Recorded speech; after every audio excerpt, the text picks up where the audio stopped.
Okay, good afternoon, everybody. We have a few technical problems today. We hope you've managed to sort your microphone out, and we are not able to live stream, but we are going to record and then load it up onto the internet. So we just hung on for a few minutes while people were managing their way through the traffic. Yeah, over here, Prince. And so thank you very much for managing to get through the traffic. There's a few vacant gaps because we have quite a bit of illness going around at the moment. So we have a few substitutes. So without ado, we'll go on to the apologies.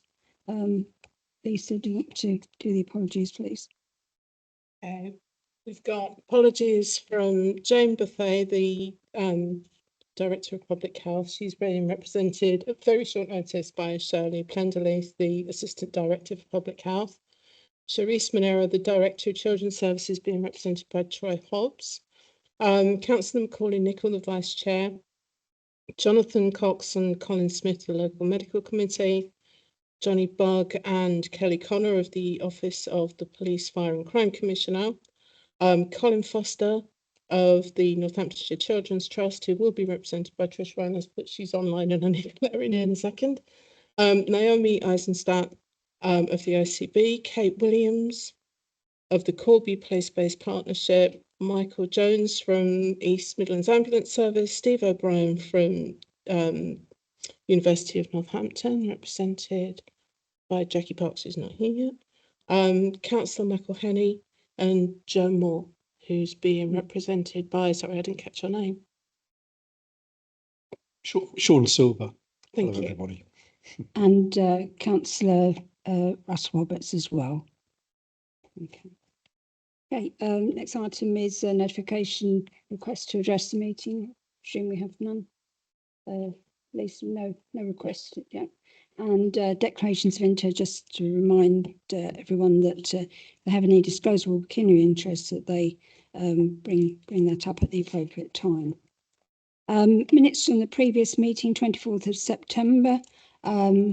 Is everyone content with that? The minutes, that they are a true record? Okay, thank you very much. And then the action log. We have a few outstanding items from the March meeting. That's that it was Community Wellbeing Forum, it's PVPs now, and LAPS to work with the Health and Wellbeing World to look at a youth-led project to get their views on vaping, linking with PLACE to ensure no duplication. And work has progressed with the programme links having been made via the North Place Delivery Board, and the collaboration with students at Tresham College will start this month. So there'll probably be reference in one of the reports anyway.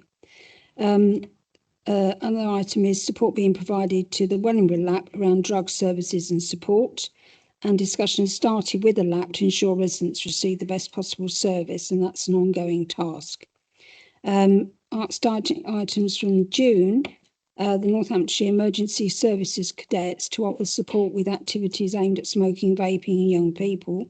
That's also an ongoing task, and the activity increasing now as many stakeholders are on breaks over July, August.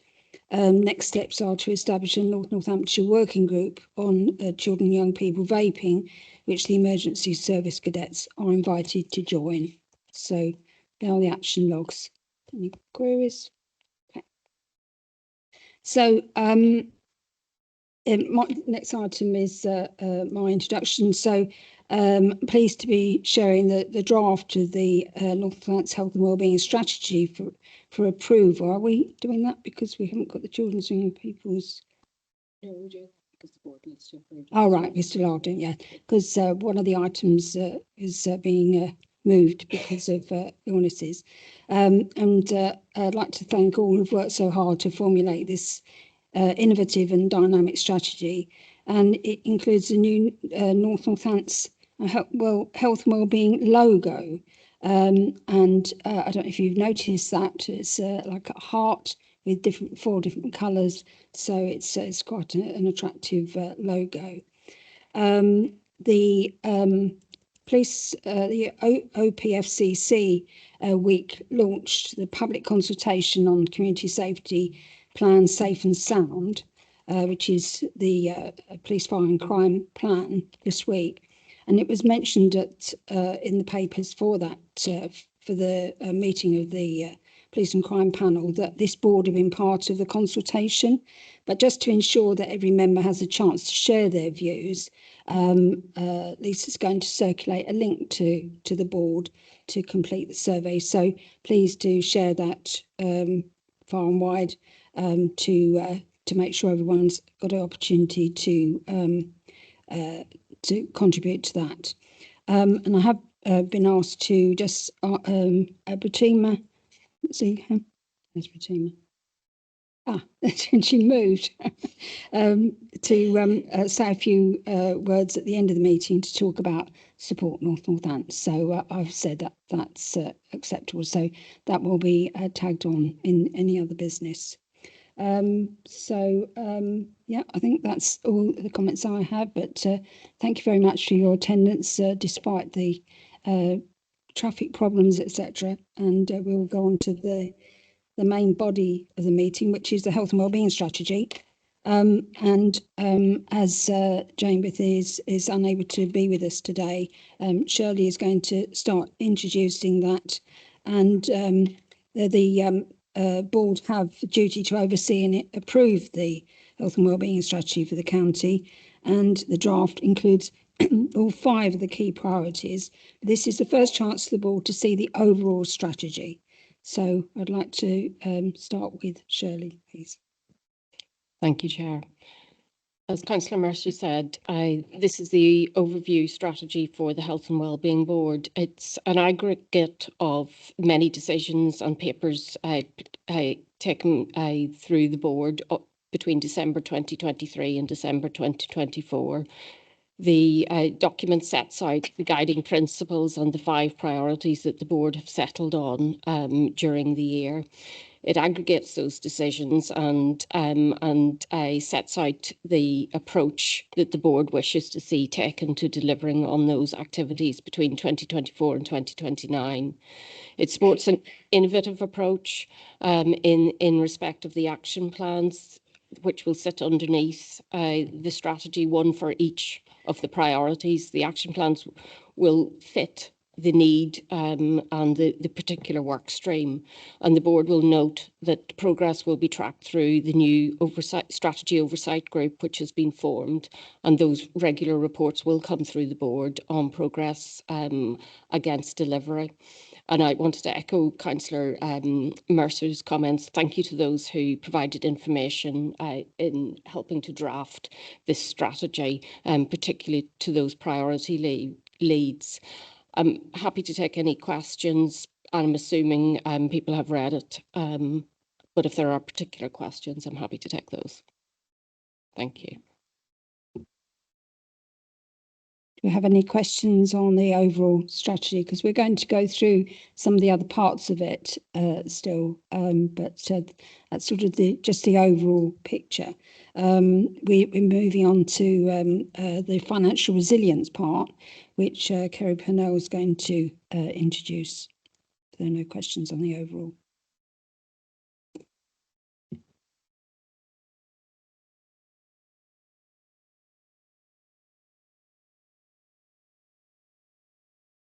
Thank you, Chair.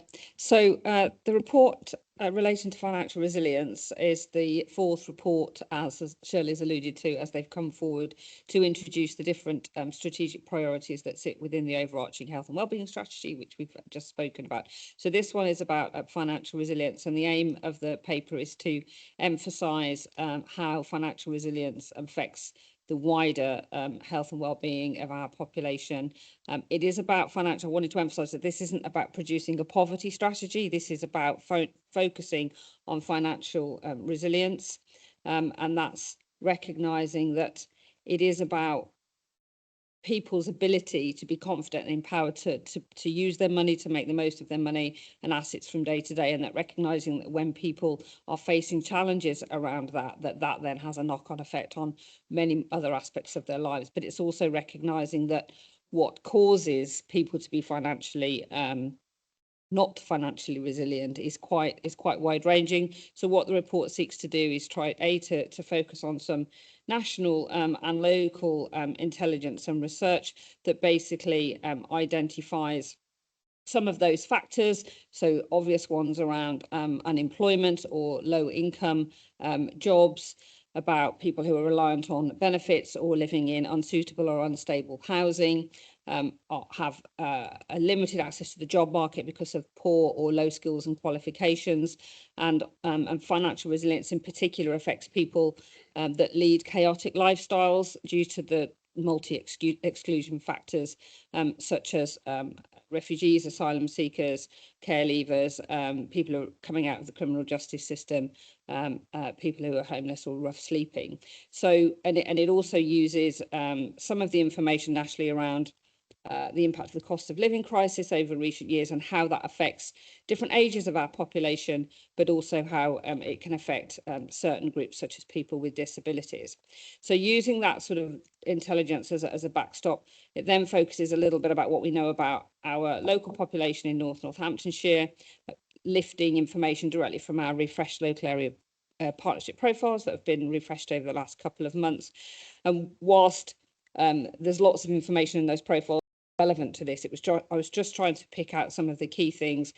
Obviously, indices of deprivation are important, and we know that we have particular communities that stand out where deprivation is highest, particularly in our urban areas of Wellingborough, Corby and Kettering.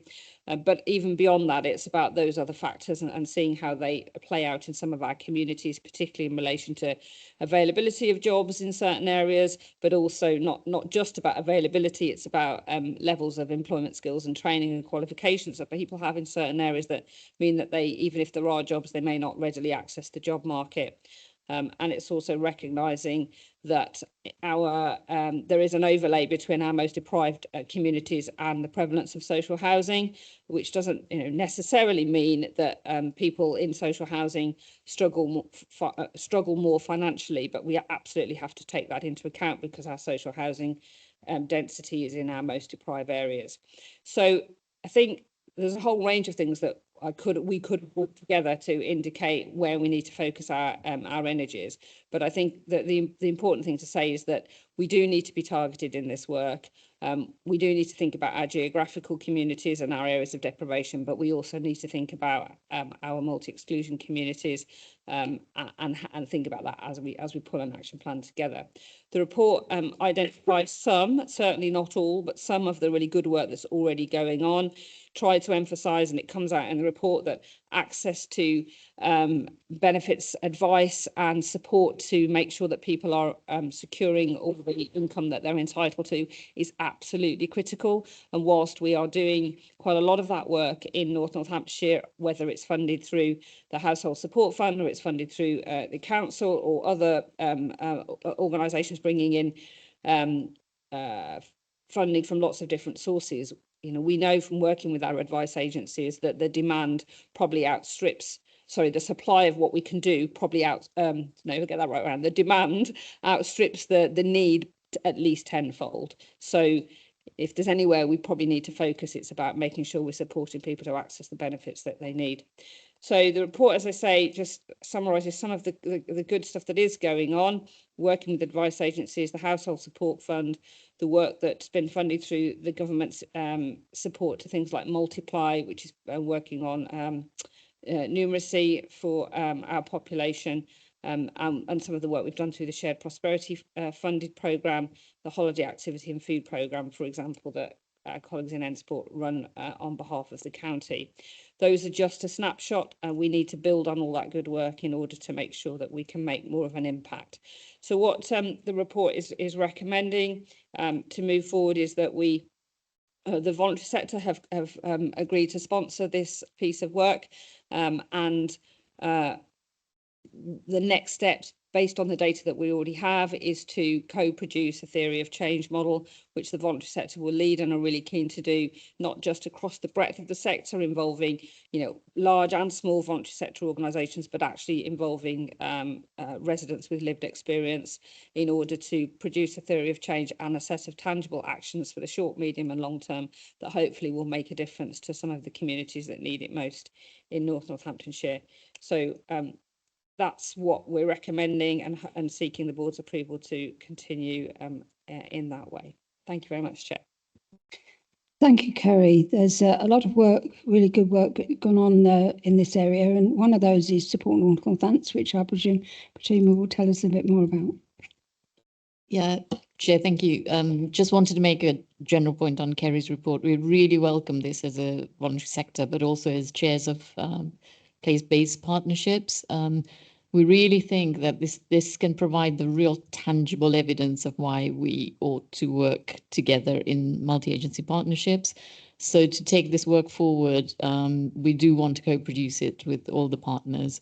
And we know that the need completely is so high, and it's a major kind of measure for overcoming health inequalities. So, for example, just in SNN, we know that 50% of the people who come to SNN are eligible for 1 or 2 or 3 benefits that they haven't claimed before. So we really very strongly advocate for this approach that Kerry's proposing. And we think that we can achieve some really tangible outcomes quite quickly around this work, so that we're not just strategizing around this. We are actually, we've got some excellent advice agencies in the voluntary sector, and of course other kind of partners as well. So what, just as one measure, we could suggest that depending on how we've configured the theory of change, that we have lots of benefit advice kind of surgeries across North Northamptonshire quite quickly, and just make sure that people know where to go, how to access, and get access in a way that perhaps you don't get access at the moment because you may not know where the agencies are. So just we really welcome this, and to work through the LAPs and the PBPs, and we're very happy to sponsor it. Thank you very much, Fatima. It's Dave. Thanks, Chair, and thanks. Welcome, obviously, the underpinning work in relation to financial resilience as kind of one of the building blocks. Just a few questions. One was, I couldn't see employers really coming out as a prominent kind of feature in it. So what are we actually doing with the employer base across the county to incentivise them to join forces? And recognise Fatima describing multi-agency, but that feels public sector heavy. And I wondered whether there is the Chamber of Commerce, as was, had some input to allow this to thrive beyond just the public sector, and actually think about the employers, which are where the majority of people work. And then the second question was just the economic strategy underpinning it. So things like micro lending and other things that have been done in deprived communities to stimulate economic prosperity. So recognise benefits are really important, but equally people having the chance to be entrepreneurial and to explore other means of resourcing initiatives and enterprises that bring prosperity would be helpful to see. But understand the basics of this, the underpinning, the building blocks need to be in place, but those bits I think would enrich it. Thanks. Could you? No, I think that's really helpful and valid points. So just in terms of some of the programmes that are mentioned in the report, particularly around multiplying the shared prosperity funded programmes, we are working closely with employers around making sure there are opportunities to support people to get either closer to or into the workplace, because we know that sustainable employment is a key factor. But I think as we move this work forward, whilst it's sponsored by the voluntary sector, in terms of that multi-agency approach, we absolutely need to involve our local businesses, private sector partners, to try and make sure that we get them very much, well, they are very much part of the solution, as you've said. So yes, we'll absolutely pick that up and try to think broadly about it. Isn't, we've emphasised benefits, but it isn't just about that. We've got to think about what other opportunities to increase people's resilience and prosperity can be brought to bear. I mean, I think it would be helpful just to add that as an aim, not the micro lending, but necessarily, but certainly the employer engagement piece, because it's quite individual focused, the strategy. It's the expectation that we will upskill individuals, which again, I agree with entirely, but equally we need to bring employers with us so they understand their responsibilities. So low income is a choice. Businesses are making choices to pay low income. So we need to understand what we're expecting for them if they want to do business in this county. Yeah, I mean, obviously, benefits is only one aspect of it. If people have got a job and are, self-sustaining, then that's obviously much better for themselves and for the whole community. David, you wanted to come in? Thank you, Chair, and thanks, Kerry, for highlighting those issues.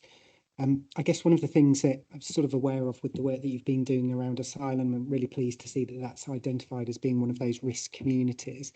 What isn't necessarily obvious within there is the expected increases that we may see as a result of asylum dispersal and a requirement that all local authority areas are seen as dispersal areas, because that could quite significantly change our population by 1 or 2 percentage points based on some of the targets and numbers around that in that sense. And we need to be thinking really differently about what proactive work we will do to make sure that those new populations coming in are not disproportionately affected, because that could be quite a challenge for us otherwise. And that's an opportunity for us to work with organisations like Black Communities Together around identifying those new populations coming in, and how we may then develop programmes of work to address some of those issues. But really good to see it front and centre in there. I think there's always a risk that we focus on health, not necessarily the wellbeing parts in our health and wellbeing strategies.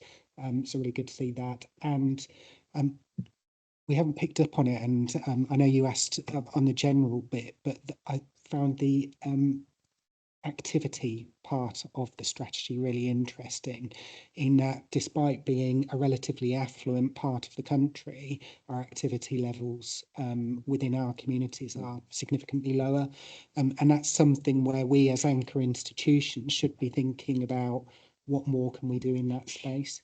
I think really connects well, particularly those additional wellbeing bits. Thank you.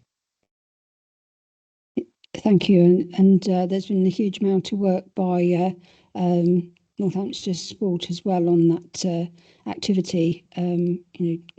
2 whole day sessions, which was really getting people thinking about how they could get the community active and working. Did you want to come back about the refugees? Only to say that, again, very valid, and they are absolutely in there, and in the co-production piece, we would want to be working with our newly arrived communities. Thankfully, we are able to access people that can tell us how it is really the asylum, and we can factor in the potential increase in asylum seeking numbers if the strategy the government are seeking to take comes to fruition. At the moment, a lot of the asylum seekers that we're seeing getting settled status are choosing not to stay in North Northamptonshire, but that could well change if the numbers grow. So we'll factor that. Yeah. John. Thank you, Chair. And for those that don't know me, I'm Councillor John McGee from North Northants. When we're looking at the strategy and working with the voluntary sector, which I'm pleased we are doing, because that's what it should be.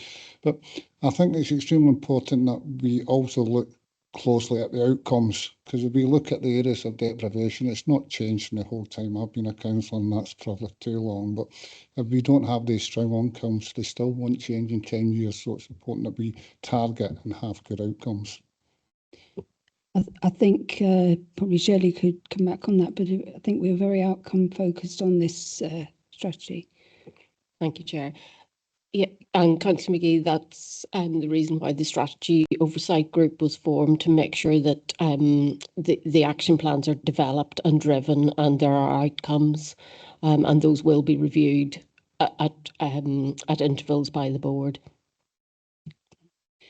Also on the HSF, people that put for their name forward for help under the Household Support Fund, we are making sure that they get advice on all the benefits that they are entitled to and point them in the right direction. That's been part of the focus. So very pleased that we're helping people to to get what they are entitled to. Any other questions? The ask of the board is to note the strategy. It's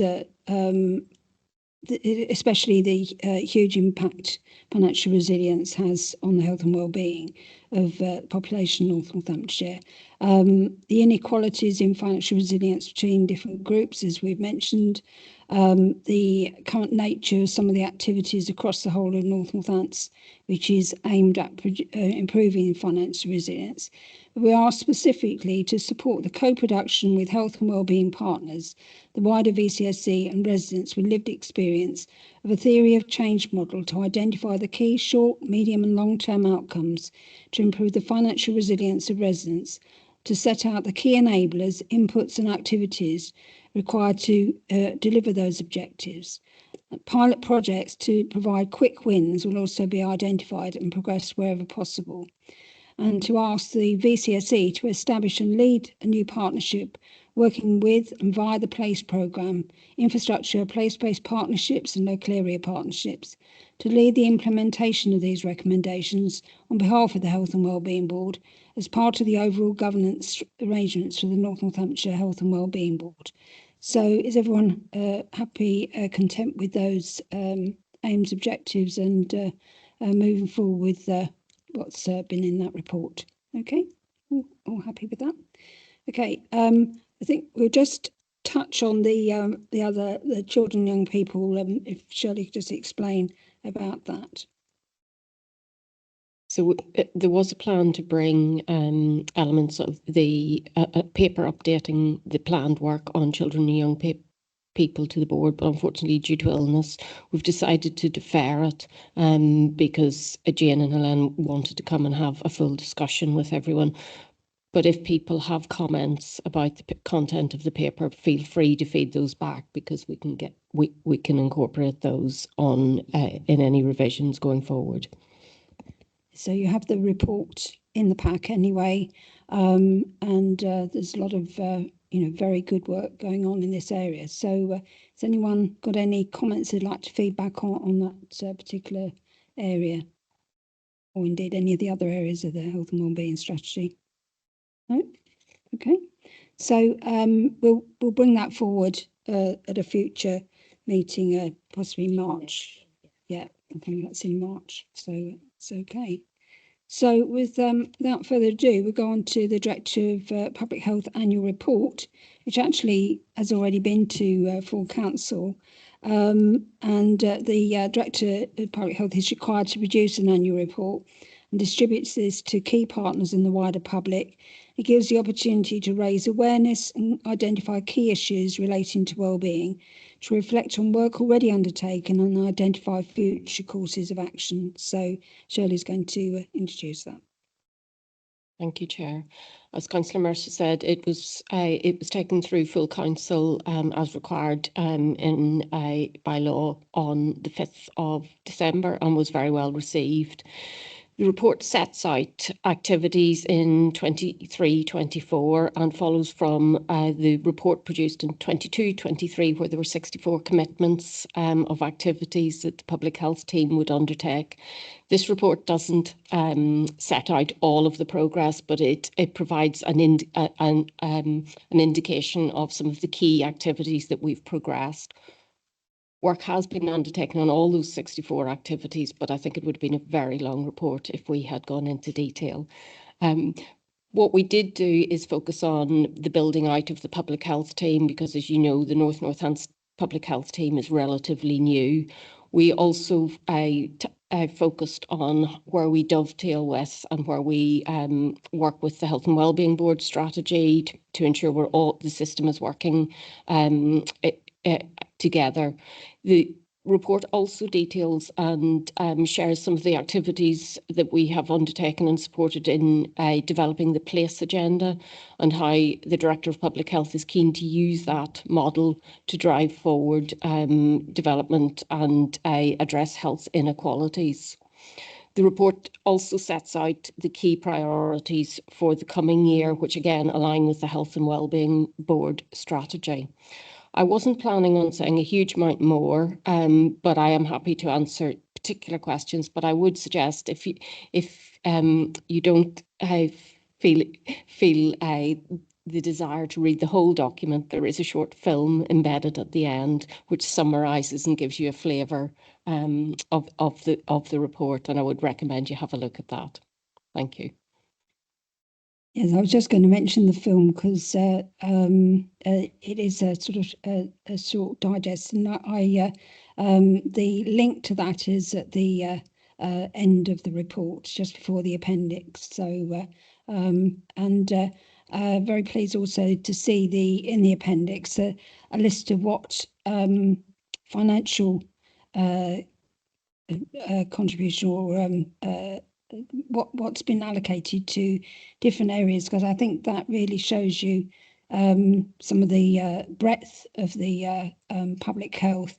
There's a huge amount of work gone into this area, building up the team, as Shirley said, and working on lots of different streams. It's a really wide area, and basically, if we can work to prevent illness, it's obviously an awful lot better than trying to treat it once people are, fall ill. So, any comments or contribute to putting? Thanks, Shirley. Again, we really welcome this report because I think I know that the public health team and people has presented several new ways of working with the place arrangements. So I think it feels like coming financial year, we're going to be in a more mature place with the place-based kind of lab arrangements and the PBPs, with the strategy kind of coming on board, so that we really, taking on Councillor McGee's point earlier, we really need to now focus on outcomes for people. But I think the stars seem to be aligning in terms of the right structures to enable this to happen. And I know Jane is really keen to make the place-based local arrangements work so that we can have local actions and local implementation.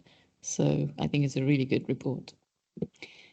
Yeah, I think, and also those the LAPs and the PVPs have sort of been developing, working out ways of working, maturing.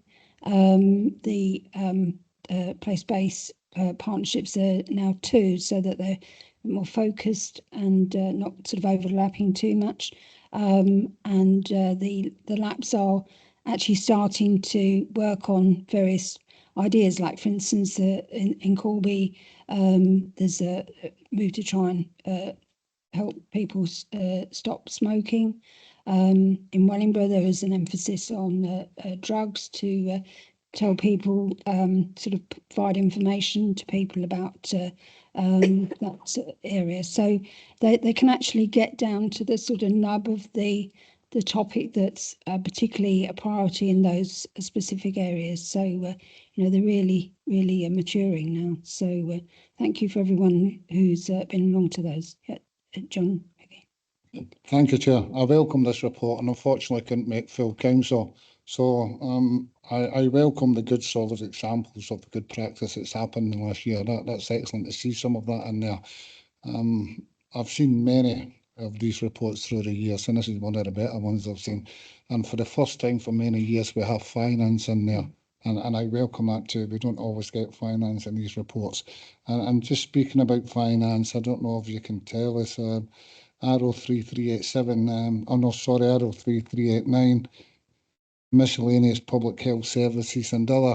That's quite a considerable amount. I'm not asking you to tell me what that is now, but having an email or breaking that down would be extremely helpful, because that's quite a considerable amount. And Chair, you were saying about working in LAPs, etc. When we talk about smoking prevalence and obesity, etc. And unless we really do target, as you've just said, then we don't make that real difference. And that's got to be working in the estates where we have the biggest problems. We've got all the community centres now. We don't work with them and from them. We don't make a real difference. So hopefully we will be able to do that. I am, yet again, I've said this many years now, I think, the difference in life expectancy across this North Northants, this county, is huge from some areas to another. And it goes up and down, but not greatly. And perhaps for once we can really target that and try and make a difference in that areas, because unless we target areas like parts of Wellingborough, Corby and Kettering, and then that will never change. So, you know, I would look forward to seeing that really targeted each year. But overall, fantastic report, and I welcome it. That's the objective, particularly in your area, the manual workers and the prevalence of smoking, and that's really targeting. We've got extra staff on the smoking cessation service, and really working hard on that, so that we can try and turn that round. So, did you want to? Yeah, I just wanted to say, and taking a place-based approach allows us to flex resources and target particular activities in areas based on the need, which I think is the beauty of working closely with the place development. Oh, Toby. Yeah, thank you, Chair. Just a comment linking, I guess, this and the health and wellbeing strategy work as well, because really welcome them both. I think from my perspective and from an NHS perspective, looking at this, the health and wellbeing strategy focus on prevention and causes and getting much more into that space, I think makes a much clearer distinction between some of the roles of the other boards and groups and partnerships we've got across the county. So I think it actually makes it much clearer what the mission of this Health and Wellbeing Board is.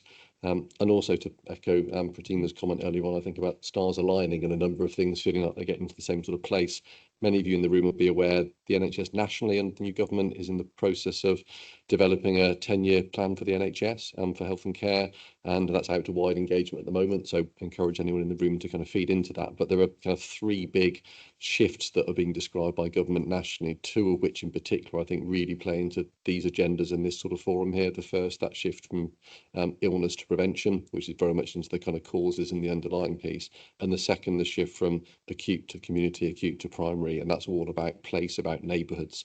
And I'm interested to see what comes through both from the 10-year plan, but also for the NHS's operating plan for next year, which NHS England will set out priorities and also areas of priorities for resource deployment as well. I think we're likely to see a stronger focus on neighbourhood services as part of that, and some good emerging work nationally around models of which things have got the strongest evidence base that work across the country. So they're starting to put together a kind of clearer view nationally that says, actually, if you get this, this and this all lined up in the same place, you've got a much better chance of impacting on improved outcomes for people in those local areas.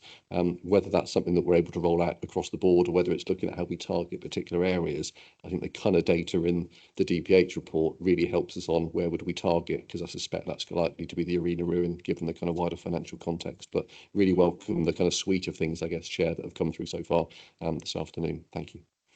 Thank you very much. And a while ago we saw the emergency the report on the thinking of making things sort of much more early prevention, and I think it'd be interesting to see how that's coming along as that progresses. So it's the same sort of topic as we're saying, try and prevent people being ill in the first place is much better than, you know, trying to cope when they are ill. So yeah, any other comments or anyone? We're asked to note the annual report and the recommendations within it, so thank you. The next item is the Better Care Fund quarterly update. I shall call Sam Fitzgerald to present that. It's been crucial in supporting people to live healthy, independent and dignified lives through joining up health, social care and housing services seamlessly around the person.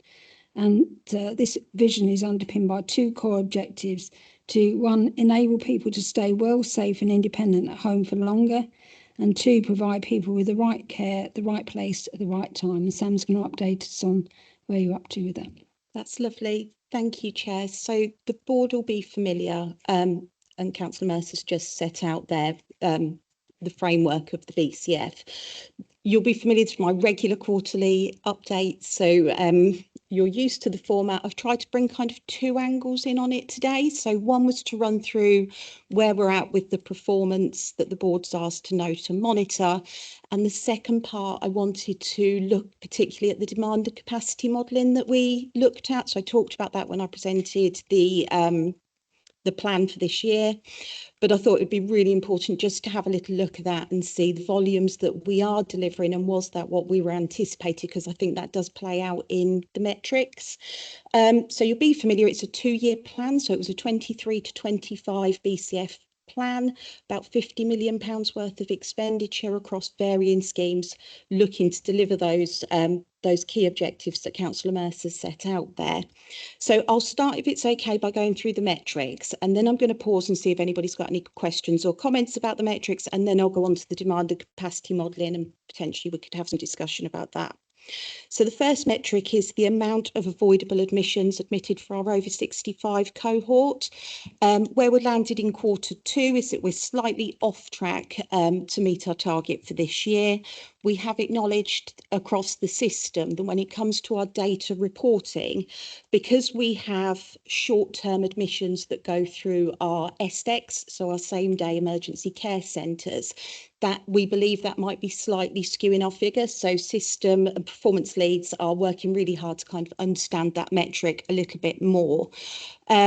What we do know is that ahead of winter, as well as the schemes that we put into the BCF, we have put additional schemes in to support some of that activity, particularly around the frailty and the front door of our acute hospitals, and those are ramping up as we speak. The next metric is the percentage of people that are discharged to their usual place of residence. So we set ourselves a target of 94%. We're currently at 94.6%, which is really positive.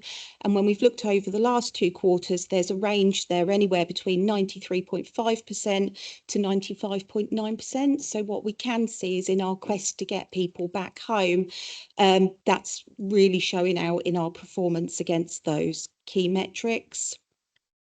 The next metric that it covers is admissions due to falls, and again that's in our over 65 cohort, and this is another one where we are at the moment reporting that we're slightly off track to meet that target, but this is subject to that same data quality question that we're asking ourselves around, actually, are we counting the people going through the SDECs in those figures?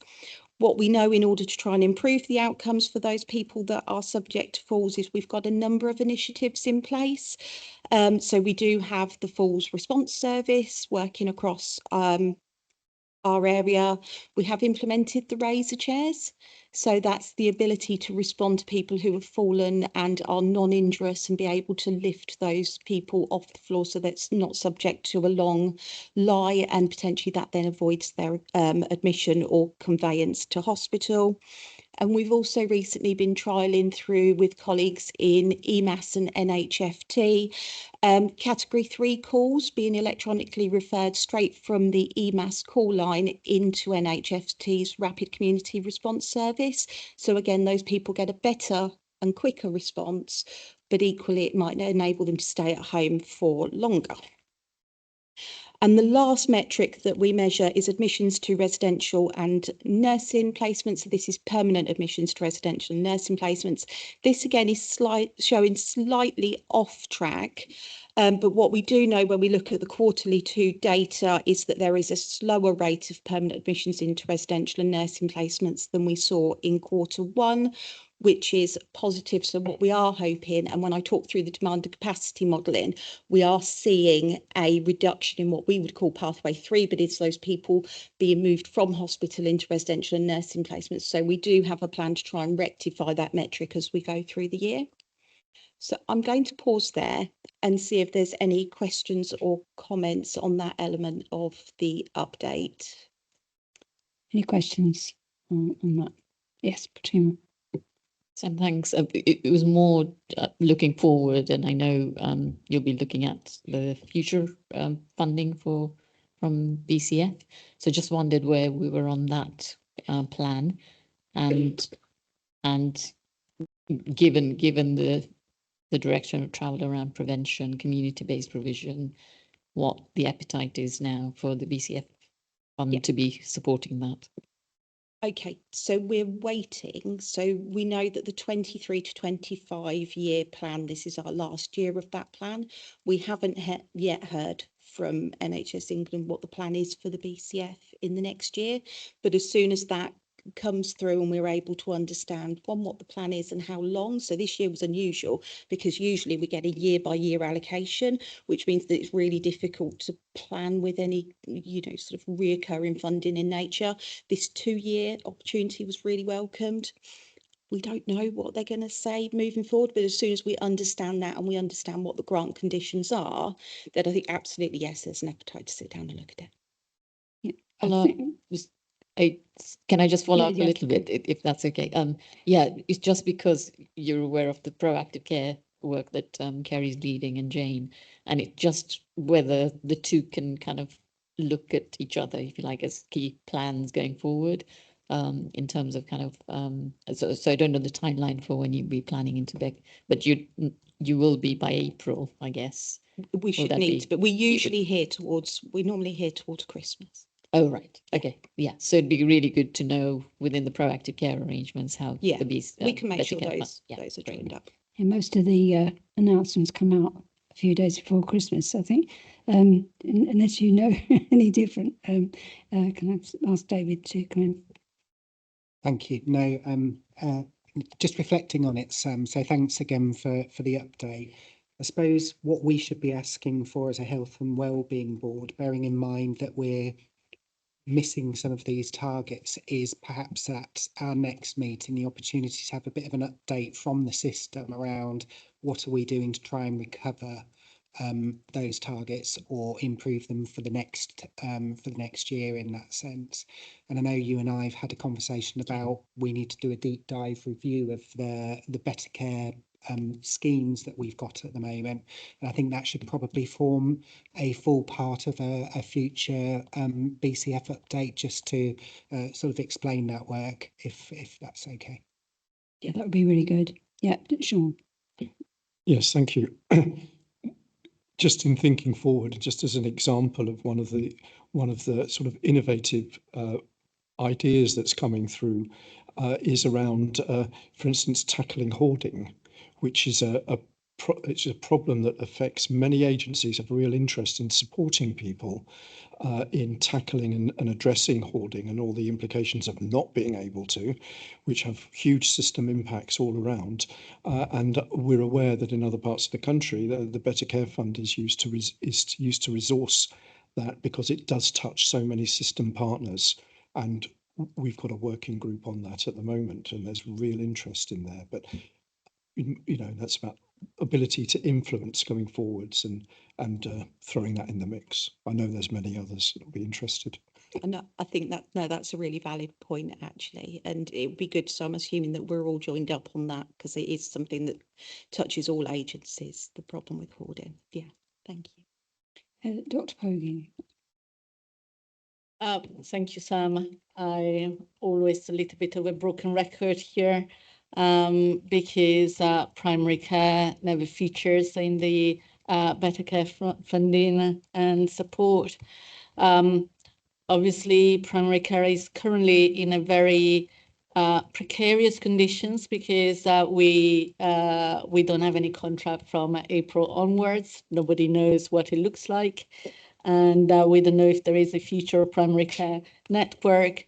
We understand there will be neighborhood teams, but I don't think GPs will go away altogether, and winter will come back again next year. So is a kind of broken record and a plea to include us in the strategy from the start.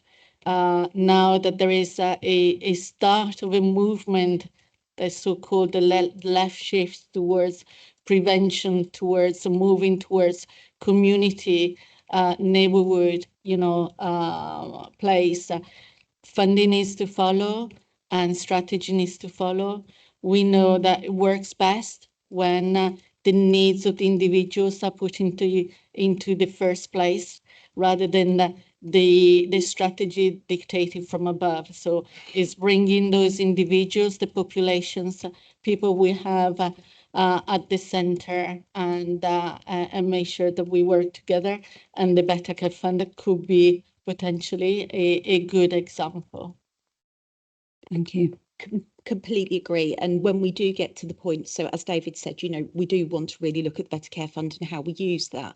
And those decisions won't be made in silo by us in social care, because actually the Better Care Fund is about that partnership, joined up approaches.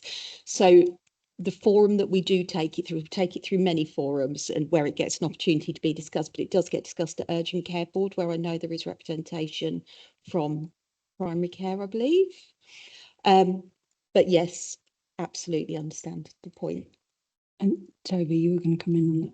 Yeah, thank you. Three points. First, Sam, thank you, because I know, noting David's point and yours, that a couple of these areas are kind of slightly off trajectory. I think in the round, looking at it, and you mentioned things like the Urgent Care Board, kind of our take would be that North actually do a very good job of leaning into this.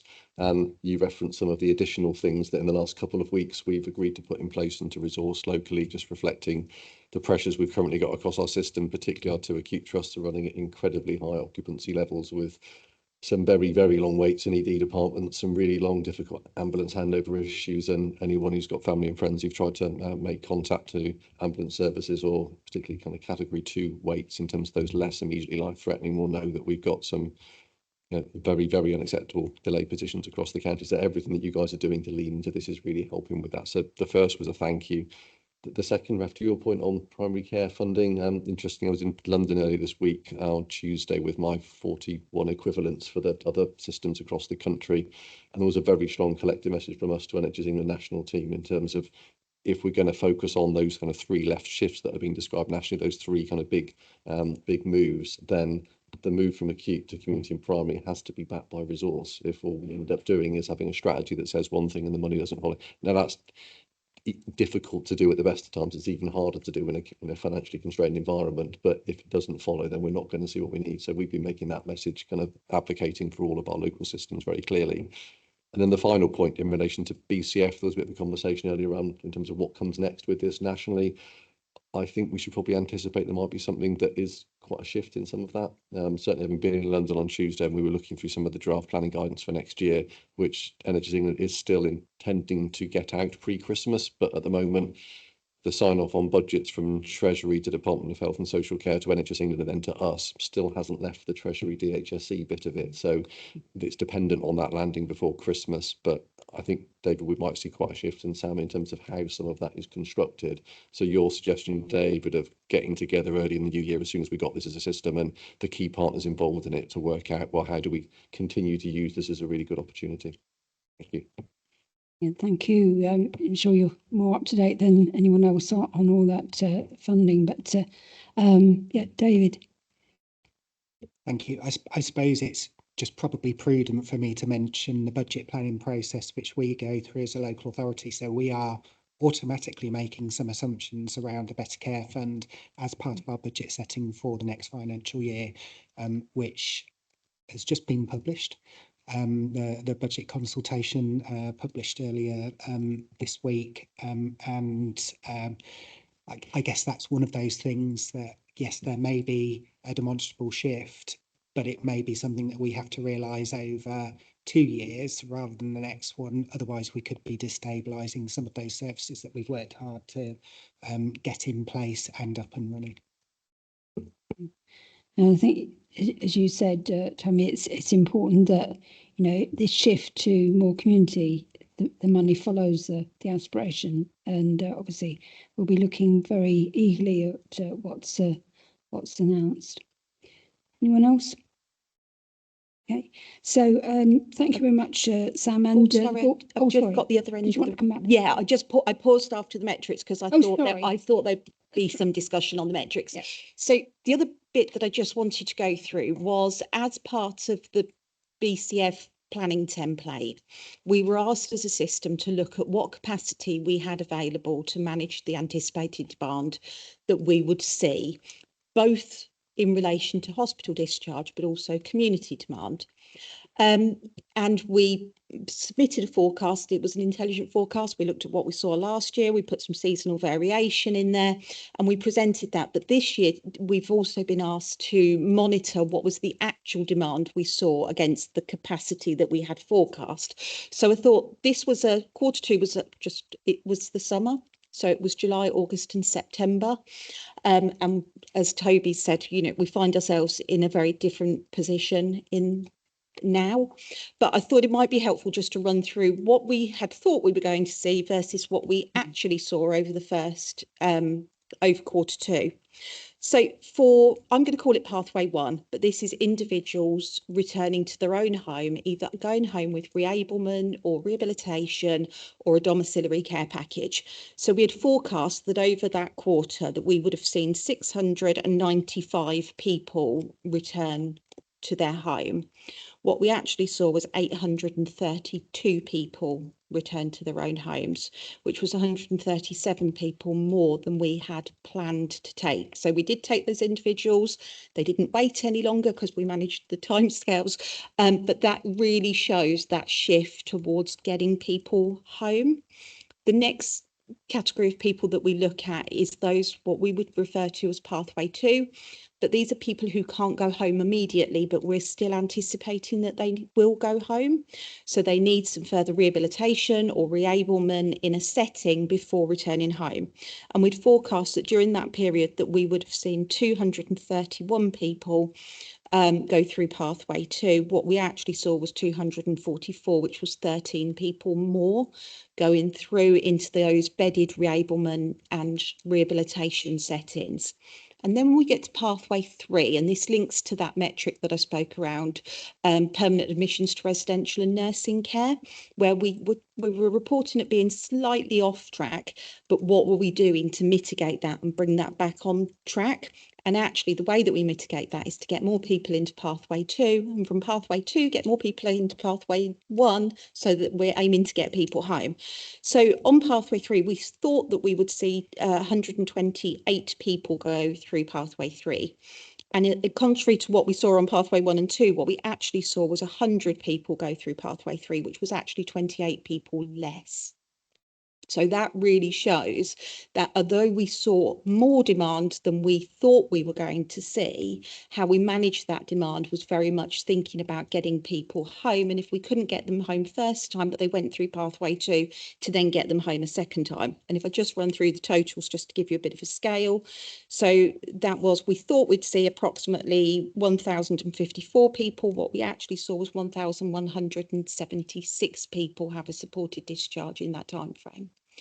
So that was summer.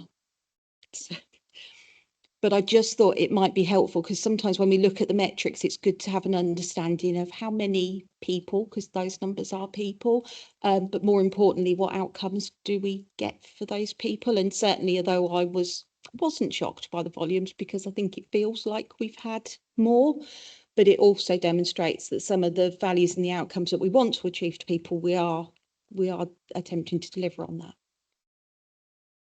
And David. So using my basic maths, that says to me that the system has been 10% more productive than we expected to be. And that's done through good relationships, good partnerships, making sure that we're using the appropriate bed base for the right reasons. So I think that's, you know, ask that you take that back to your peers and colleagues, so the other chief operating officers, and share that that's, you know, really impressive performance based on that additional demand that we have seen.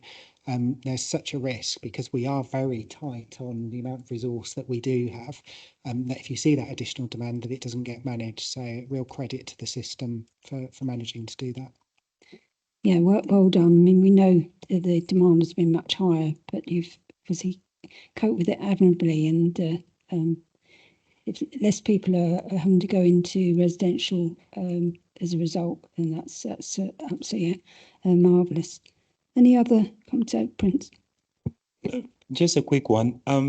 In terms of the numbers, did you also find out those who were who went home but then also had to get back into hospital again for whatever reason? Yes, so we do have another metric that we measure in our SALT returns, but it's something that we look at internally within the local authority. And that is the amount of people who 91 days after discharge are still at home. And in fact, it used to be a metric that was reported through the BCF and they've taken it out for this year. But yes, we do closely monitor the amount of people that are still at home 91 days after discharge.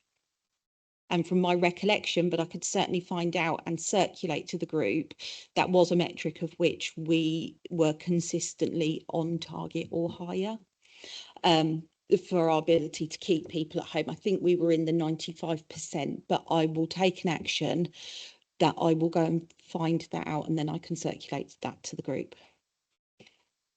Thank Yeah. you. That'd be really good because, as you know, so we're well sending people home if they're back in again and out and in there. That's We more traumatic. very closely watch the outcomes. So we watch the outcomes after episodes of reablement. We watch the outcomes after the episode of the pathway to discharges.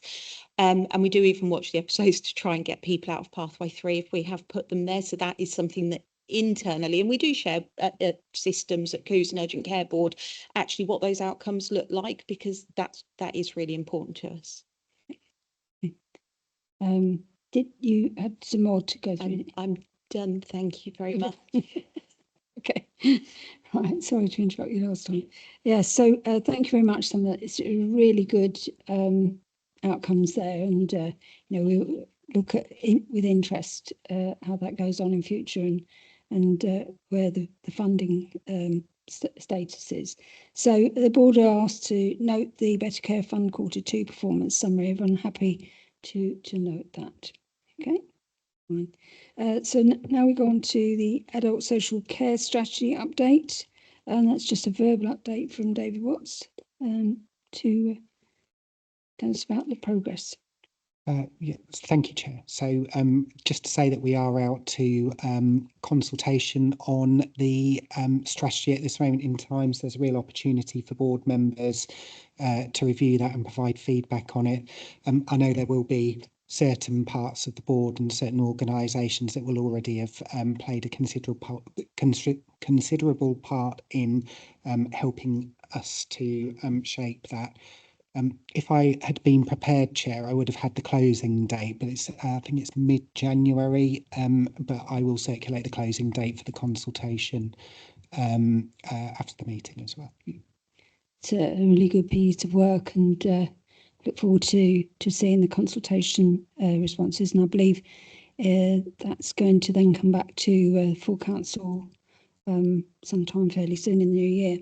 So the next item is the ICB report, and Naomi was going to present it, but Toby is now going to present that for us. Thank you.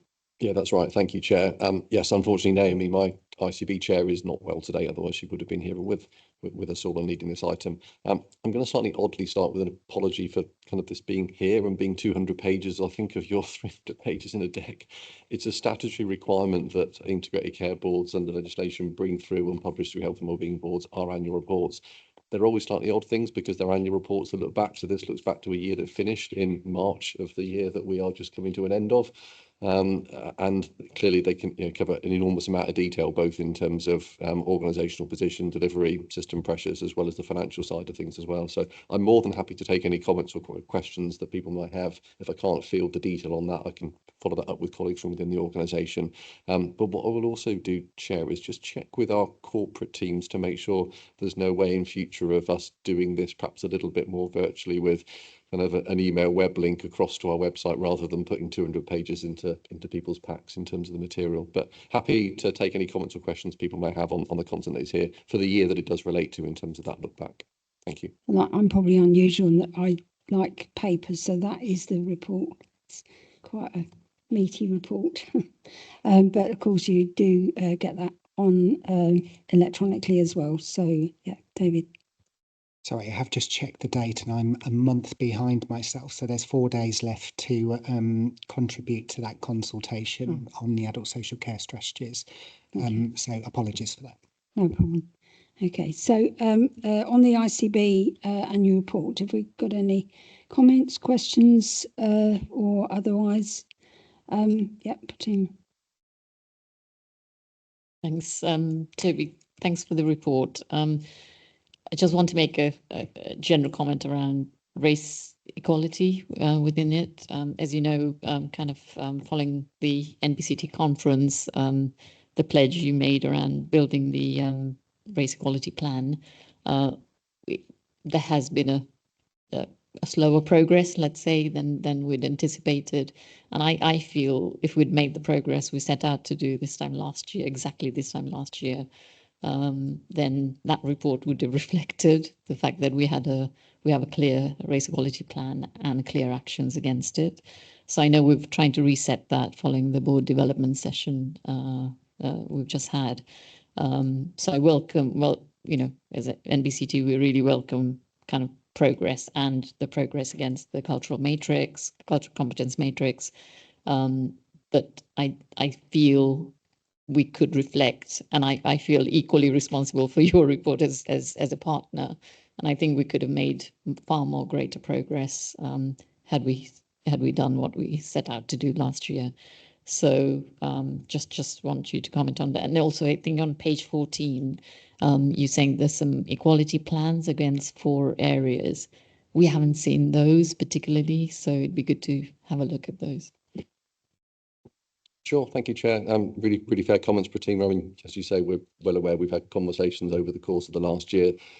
Inevitably, in financial years, there are some things you make a lot of progress and headway on, and some things that move a bit slower than we would all like. That's one area that we've openly acknowledged, and having our board meeting as well, we've not managed to make the headway for various reasons during the early part of this year. We are back on track with that. It was great to have you and a number of colleagues join our board meeting, and Prince likewise was with us a number of weeks ago, and really looking forward to that work moving forwards now under the leadership of Janine, my new Chief Medical Officer, who's substantively with us, and would expect the annual report, once we get to the report for this year, to reflect some of those things that we have moved on. But I can only acknowledge and recognise what you describe on the frustration with some of the movement on that in the early part of the year. I think I'd have to flick through my pages to get to the specific piece of the reference. I'm guessing it's probably a reference to some of the EDI and other frameworks that we publish and report against. They are all linked into our public-facing board website in various places, but I'll have a look at that particular reference and follow that up just to make sure that you're cited on where those are. But thank you. The other comment is, it's a huge report, but I must say I was a bit surprised at the lack of information about dentistry. I think there were 2 lines, whereas other sections very important as well, sort of 6 to 8 pages. But really, I mean, dentistry is such a problem for everyone in Northamptonshire. I mean, probably the whole country, but I would like to have seen some more of what's planned and what thoughts there were. And the other thing was there's quite a big section on recruiting pharmacists, which is really good. They're doing some admirable work. But I didn't see much on, or if there is any, or I don't know if you actually get involved with it, of recruitment of GPs and dentists, because obviously that's one of the things that the general public are very concerned about, is, you know, making sure we get sufficient. Yeah, absolutely. Really good comments and questions, Councillor. So on the dental side of things, the Integrated Care Board took on responsibility for dental services at the start of this financial year. So it was our kind of first year of being responsible for that. It previously sat with NHS England regionally within the Midlands. And to be fair, the first year of taking that on was a bit of a year of just rediscovery locally in terms of understanding that inheritance, where we were in terms of dental access and the contract positions. There's been a huge amount of work that this doesn't reflect, but that's taken place in the first half of this financial year, both on the oral needs side of things in terms of working with public health colleagues and others around the needs assessment for our population, but also very timely because literally next week we've got coming through to the Integrated Care Board our dental commissioning plan, which sets out the areas that we want to make improvements. Some of that's geographically targeted. A lot of it is around how we incentivise dental practices who are all independent contractors to do more NHS activity, because there's been a real drift towards private sector activity for all sorts of reasons. I'm sure many of us in the room would recognise in terms of the way contract and pricing is structured. But there's a lot that we are now starting to move on, having taken on that responsibility last year, and be very happy to come back through this board. I suspect scrutiny might actually be interested as well. I'll have to check whether we're already scheduled into that to look at those dental commissioning plans that we've got coming forwards for the year ahead. It is one of those really paradoxical areas where we've got massive need, very long waits and difficulty to access NHS dentistry, and yet for each of the last 5 years we've significantly underspent the dental budget that is being ring-fenced and allocated to the NHS, and that's not been for lack of willingness to release that resource. It's been the independent sector not wanting to lean in and take on that work. So that's what we're trying to shift. I'm expecting there'll be some changes to some of the national dental contract arrangements which try and make it more attractive to practices to want to do work within the NHS, but locally, as I say, happy to come along and share with our team the work we're doing on that front. On the general workforce point around general practice and community pharmacy, yes, you're right. I think that the community pharmacy side of things is an area that we know the more we can look to other healthcare professionals to ease some of that burden on practices in particular, where they're able to pick up things like minor illness services as well. The general practice side of things, we've had work, and it will be that our colleagues to the left might want to kind of chip into this. There's been funding over the last couple of years around alternative roles within primary care in particular, to support practices and primary care networks to be able to recruit often non-GPs into the clinical team to try and supplement that. And there's quite a strong push nationally on GP numbers and on training and education. And the but bit is the timeline for that is years, not weeks and months, simply because of the training processes, and also the exit rate out of the sector in terms of retirement and in terms of age is still outstripping that at the moment. So it's something locally and nationally we are focused on, but my sense is in the short run there's going to be some of those alternative roles and trying to free GPs in particular as that profession up as much as we can from some of the more routine things that don't make best use of their time, so that we can concentrate their skill set on some of the more complex long-term conditions, those patients who really need that continuity of care and that knowledge that their own GP might have. Thank you. That Raf might want to come in on that as well. On that, I just want to highlight a very odd situations right now into general practice when there are lots of doctors. You know, we always say there are no doctors.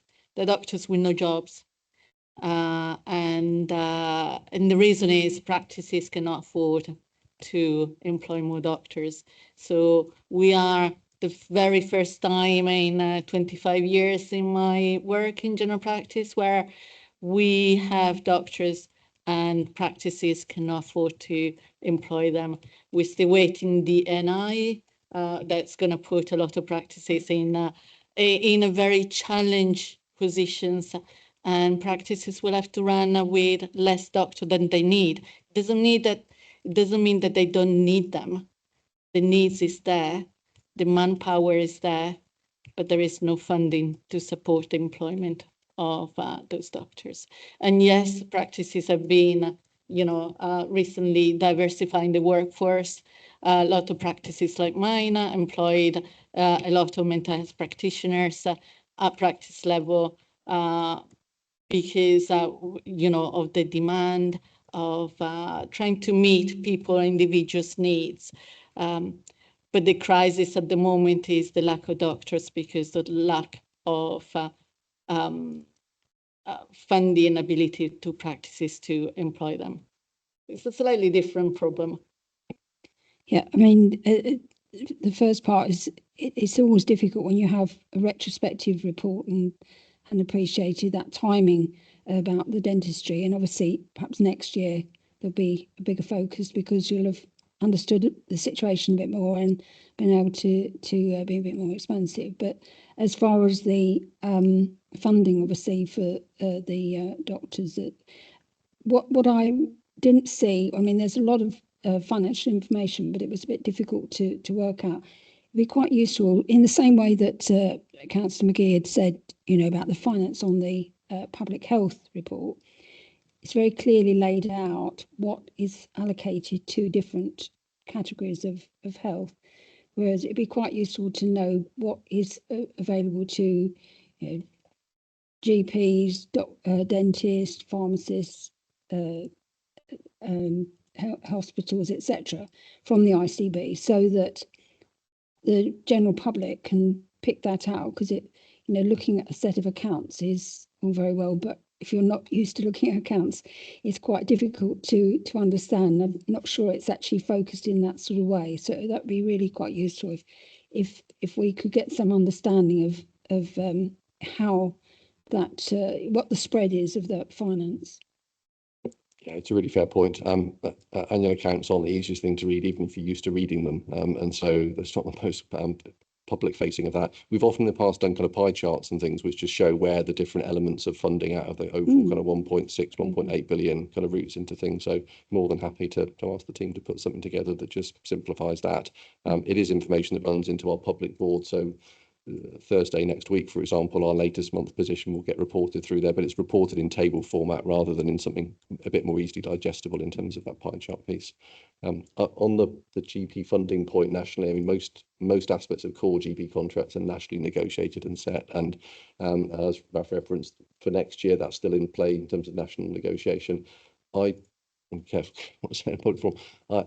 I do sense that ministers have heard the national insurance kind of point in particular, and from some of the conversations and rooms I was in on Tuesday in London, I'm hopeful that we will see something that helps to ameliorate some of that impact, because it just, for me, it's entirely nonsensical to have other parts of the NHS in terms of acute trusts, in terms of community, with that piece covered off and looking to independent contractors purely because of that status difference. So let's see next time we come back together again. Yeah, and that is just to say the information given. A lot of practices have print out information from the BMA about all these concerns. So it is very much public knowledge work. Yeah. I think there's some concern in lots of places. I've heard it at charities and other, businesses. So, and particularly, obviously, the impact on GPs will be something we need to watch closely. John. Thank you, Chair. I'm glad you raised dentistry. I was going to do that, but you've done that. I'm looking at primary care, and it says in your report in May 23, we're setting out 2 ambitions, and one of them is something that I get often as a local councillor, is people fed up trying to get in touch with doctors in the morning, and it says that you were going to sort of target that. Can we have sort of updates on that, please? Because it doesn't seem to have changed. And I know that the doctor said about surgeries are not taking on doctors. I know one surgery in Corbett just a couple of weeks ago told me they took on 4 doctors and they were looking to expand. So that there's a bit of, I don't know what's right and what's wrong here, because they were quite adamant that they would be happy to expand and move to a bigger place. Yeah, that was actually in the press about the 4 GPs being taken on. So it's interesting. Yeah, it would be useful to have an update, as Councillor McGee said, to ongoing how this situation pans out.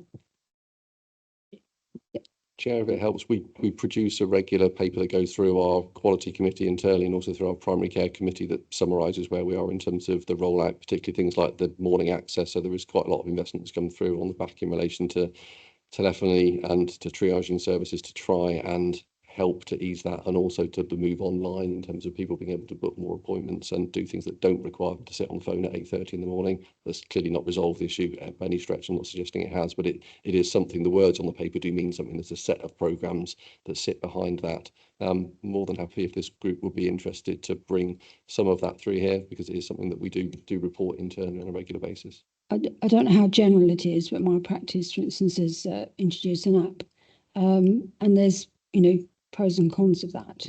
One of the cons is that it only works when from 7:30 in the morning onwards, because it's only when the practice is live, and working. So that's a bit of a difficulty, and it doesn't necessarily mean you guarantee you get an appointment either. But I know certainly with this expanding the type of the professionals that can deal with the routine mundane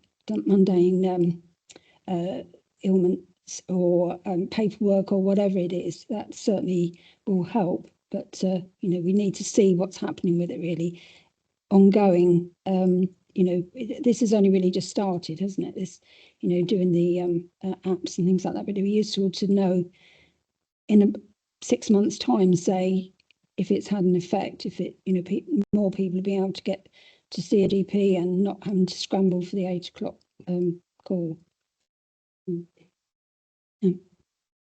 Any other comments, anyone? There's also, I think sometimes previously GPs have had a forum, or the patient participations have had a forum where they could feed items through. I don't know where that stands at the moment, whether anything is set up for that, because I've certainly heard that that forum sort of isn't sitting anymore. Do you mean at practice level or at Sheila, can you help me with that? Is that something, you know, the patient forum that used to be that you could feed through to from your MPAR? The MPAR used to have a forum that they could feed through BPGs, yeah, to sort of feed through any concerns by the public. So I just wondered if you got any thoughts on that. Yeah, the new forum that's being introduced. Yeah, sorry, I'm involved in too many bits and pieces. We have the East Northants PPG Association as well, you see, so that's where this all started. And because we had a good relationship with the former CCG, and we had a patient congress there that regularly and took issues there and information back, and we actually did practical things with them as well. I mean, personally, I did a lot of practical things, particularly when they discovered that I belonged to Healthwatch as well. So I was DBS checked and I went on audits and things like that, which was probably a privilege. But we did, members of the Congress did go out with members of the CCG on campaigns to encourage people to have flu jabs and things like that. Actually went out what one of the ICB members calls boots on the ground interaction with people. I've great hopes for it. It is very early stages, and the communications and engagement lead at the ICB I know very well. I've known him a long time, since we were both working at Kettering Hospital. But things are moving slowly, and one thing I do feel is he has a county-wide remit, and it takes time to gather people in to be part of this community group. And one thing I do think we have to be careful of, and I hope you don't mind me saying so, Toby, that some of the people who've been invited are actually what I call community providers rather than the users. They're not what I call the man on the street. So we've got to be careful that the information we get is not secondhand, that it comes straight from the mouths of the people who are actually experiencing things. Yeah. Thank you, Chair. I've managed to engage my brain now in terms of which bit of the conversation we're referencing here, and you're right, Sheila. Practices have individual patient participation groups. Under the old CCGs, there used to be this thing called the Patient Congress, which brought together those representatives. That's something which the Integrated Care Board hasn't run over the last couple of years since it was established. That was brought to our attention during the summer, I think, and we met with yourself and with Janet and a number of other colleagues from the northeast of the patch. We've committed to put that back in place, or something similar, but not identical. First meeting was a couple of weeks ago, I think, from memory. I saw a report back out of that from James, our comms officer and engagement lead, who works in that. But you're right, Sheila, that the intention is for that to be broader. than just the patient participation groups at practice level. So we've been working with the other NHS organisations in terms of their patient engagement work and looking to have a forum which brings together a range of representative groups from a patient perspective, regardless of whether they're purely linked into GP practice. We thought that was more appropriate from a system point of view because it helps to get feedback from patients and through different user groups, and also enables us to then be able to cascade information as well. So it's a two-way thing that we're trying to put in place through that. Like you, I was encouraged by the feedback and engagement in the first session, but if there are other bodies that want to get involved in that, just reach out and let us know as well. I think that's good that you're setting that up, and be quite useful to hear how that goes ongoing, I think, as well. Because obviously, if you can feed back information, it's a two-way street, isn't it? You can send information out to people that you need to cascade down, and they can send back to you if they've got any problems. Any other comments anyone would like to make? Well, thank you very much for that, Toby. We just asked to note the ICB annual report, which I'm sure everyone has, and if you've not had a chance to read it, it's quite good reading, but it's quite a lot of it. Okay. Next item is the pharmaceutical needs update, and that's again a verbal update, and Pippa Williams is going to present that. Thank you, Chair. I'm Pippa Williams, a consultant in public health at North Northants Council. So here today to give an update on the progress of the pharmaceutical needs assessment for North Northamptonshire. So just some context on what this is. So a pharmaceutical needs assessment draws together information related to the provision of pharmaceutical services. So that includes information on the local population, the health needs of the population, the current pharmaceutical services that are available, and the views of the general population and existing pharmacy providers. So it's a really important document as it's used in the market entry system for new pharmaceutical services. So anyone wanting to provide new pharmaceutical services has to use this document and show that there is a need where they would like to open a resource or location. So it is also why it's relevant to bring here. So the Health and Wellbeing Board have a key role in it. So from April 2013, Health and Wellbeing Boards became responsible for the pharmaceutical needs assessment and have responsibility to ensure that it's developed and updated as necessary. Once a version of a P&A, that's the shorthand, is published, Health and Wellbeing Boards are required to publish the next version within 3 years. So earlier this year, as a system, it was recognised that we were approaching that date and now currently beyond that date, and therefore the process to update the P&A is underway. So today I'm just going to give an update on that ongoing process and what's happened so far, aiming just to provide assurance to the board and also gain oversight of the process that's underway. So the process to review and update this pharmaceutical needs assessment began in early 2024.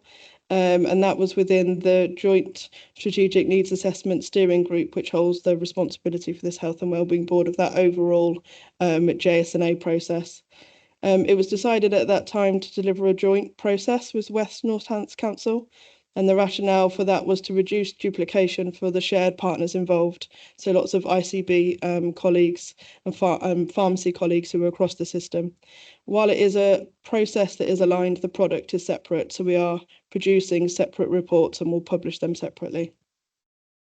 As per the guidance, a steering group has been established that includes partners from the ICB, so from the population health team, our pharmacy colleagues, also our local pharmacy colleagues as well, and also colleagues from the public health teams. To date, we've included many of the steps. So the gathering of health and demographic data has been completed, and we've also completed the public and contractor engagement steps. The next steps underway are there's a few remaining items of information to be collected around pharmaceutical services, which we're working with ICB colleagues to collect, and we're now in the analysis and drafting stage.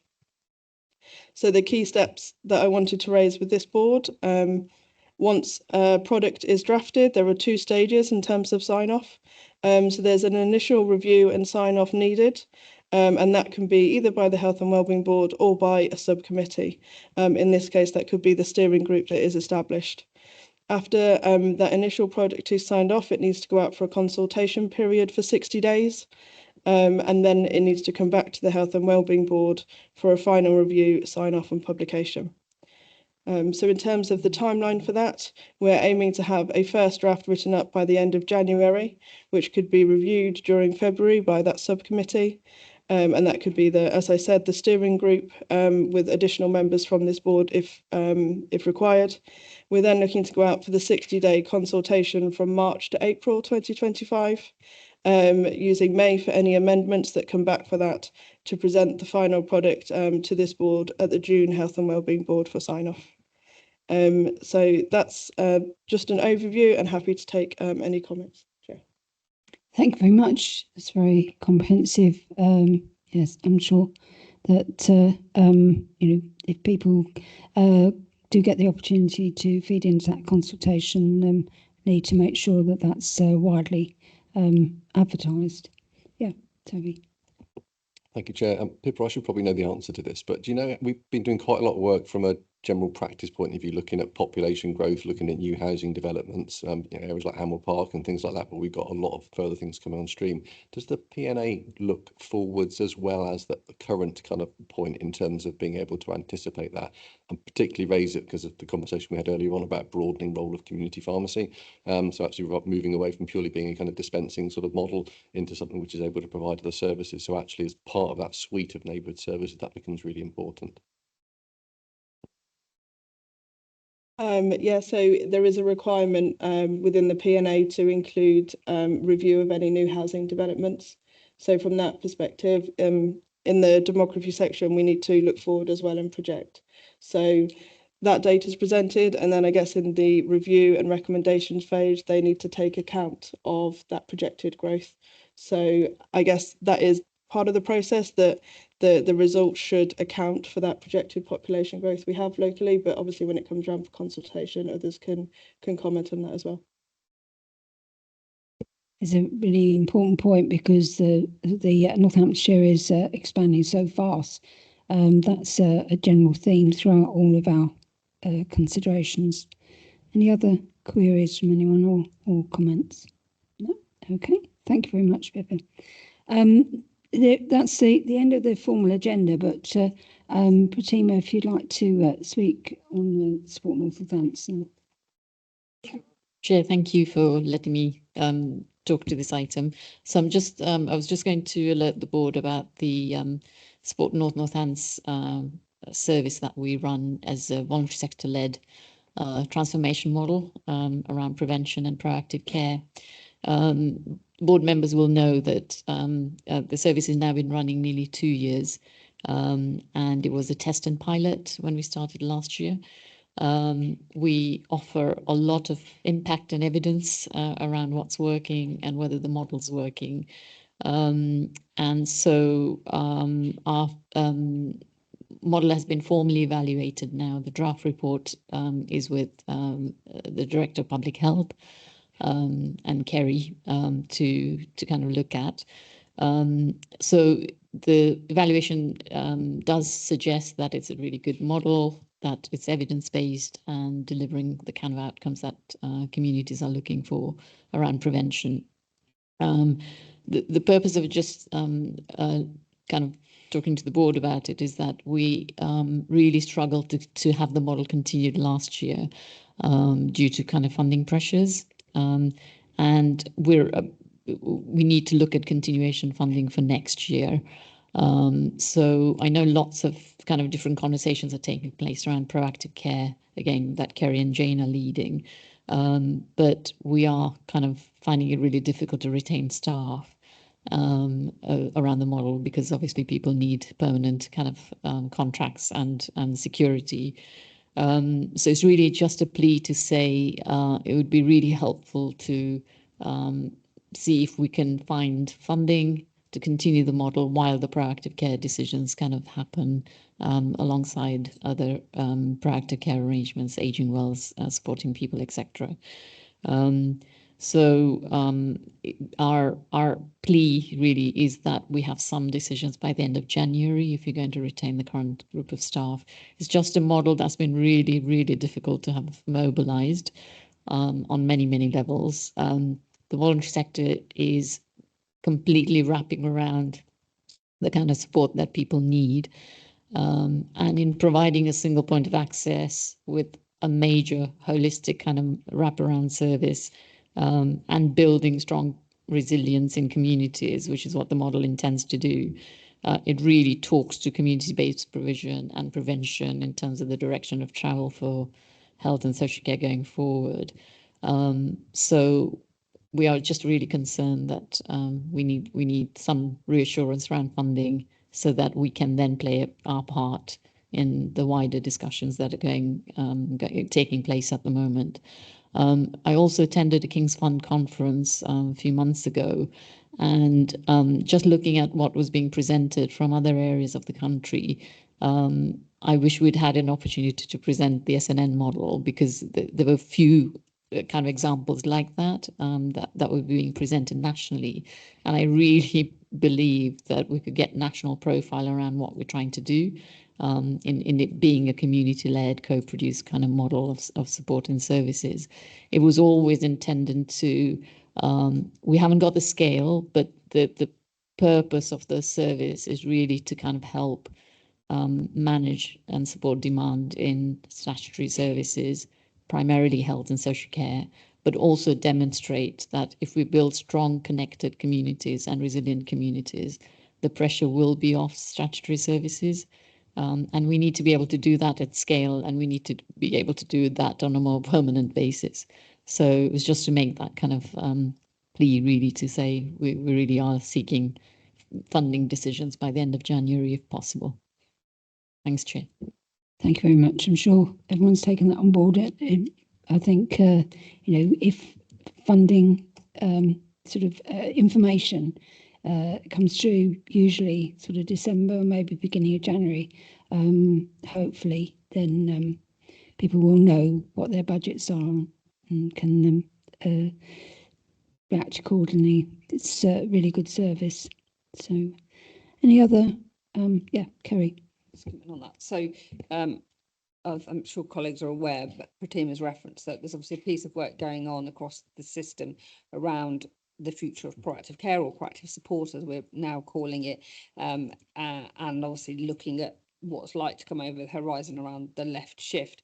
It's obviously that piece of work is and needs to be closely aligned to the new models of care that are emerging through the primary and community care transformation programme. But we recognise that that left shift is not going to happen overnight. It's going to take a few years to come into fruition, and we have some really good practice that's going on in the county now in different guises. SNN is one example of that. There are others, and what I suppose that the fear is that we don't want to lose what we've got now whilst we work out what the future model for the system is. And I think that's where we are at the moment, because not all of those different models that are operating are funded into next year, and if we lose some of it, it will be really hard to remobilise. So just that's sort of putting it in the wider context. Thank you, Chair. Yeah, I think that was the problem last year, is uncertainty and keeping the staff while you're trying to find the funding. Yeah. Okay. Any other comments on that?